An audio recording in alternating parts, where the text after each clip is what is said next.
பலப்படுத்தும் தேவன் உயிரோடு இருக்கிறார்.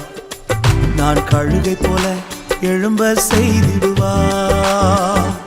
என்னை பலப்படுத்தும் தேவன் உயிரோடு இருக்கிறார். நான் கழுகை போல எழும்ப செய்திடுவார். என்னை எழும்ப பண்ணும் ஆண்டவர் என்னோடு இருப்பதா. நான் எழும்புவேன் அவர் பலத்தால். என்னை எழும்ப பண்ணும் ஆண்டவர் என்னோடு இருப்பதா. நான் எழும்புவேன் அவர் பலத்தால். நிகழ்வுகள் அனைத்தும் நமது ஹோலி லஞ்ச் டிவியில் நேரலையாக ஒளிபரப்பாகிறது. காணத் தவறாதீர்கள்.